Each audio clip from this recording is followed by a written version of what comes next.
Okay, welcome to a video about percentage multipliers. So when it comes to calculating percentages, there are multiple ways that you can go about doing these calculations. One very quick method is by using the fact that when we take our percentage, we can then convert it to a decimal by dividing by 100.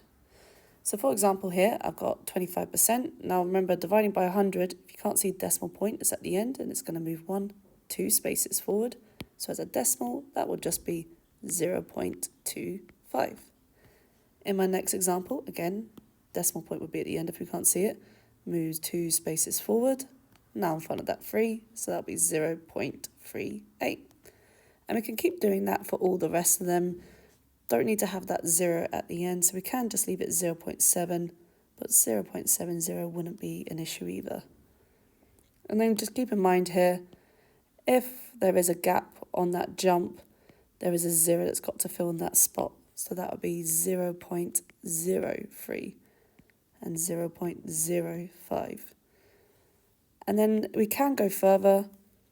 Our decimal point, again, would still move twice, but so don't be put off if you start having more than 2 decimals in your answer.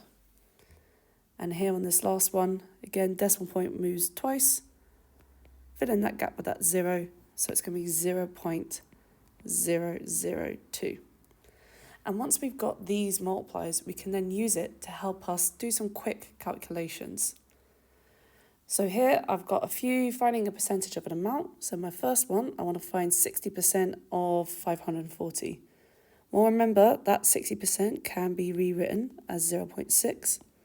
And so to find that amount, I can just do that 540 times by 0.6 and type that in the calculator. That comes out as 324. In my next one, that 32%, well, that's the same as 0.32. So I can take this 9,200 times it by 0.32.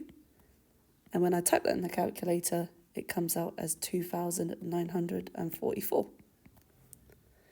My 7%, so again, keeping in mind when that decimal point is going to move, I've got that gap, so I've got to put in that 0. And so that will be 0.07.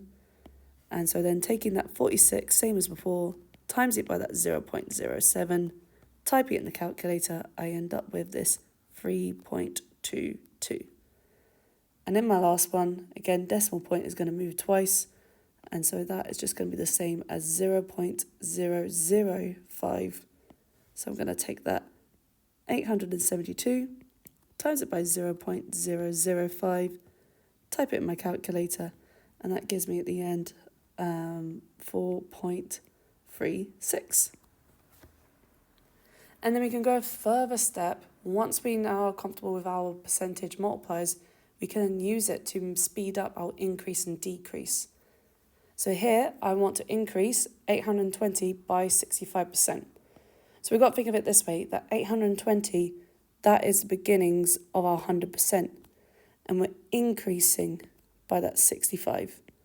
So that means essentially what I'm finding is 165%. And as a decimal, that'll be 1.65. Because remember that decimal point's at the end, it's going to move 2 spaces. So it's in between that 1 and that 6 there. And so I can just go straight to my calculator. I can type in 820 times by 1.65, typing that in the calculator, and I end up with 1,353. Same idea here. So again, that 56 will represent our 100%. We're increasing it, so we're going up by 2.5%. So that's just going to be the same as 102.5%. And then I can convert it into a decimal, which would be 1.025. So I can take that 56 and times it by 1.025. And so then that just comes out as 57.4. And decreasing works in the exact same kind of manner, but obviously, if we're decreasing, this time we're subtracting.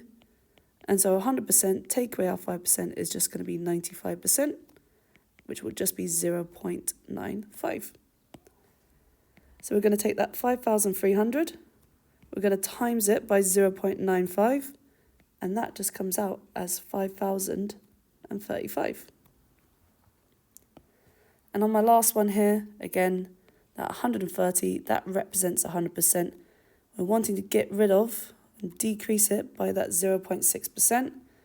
So that would be 99.4%.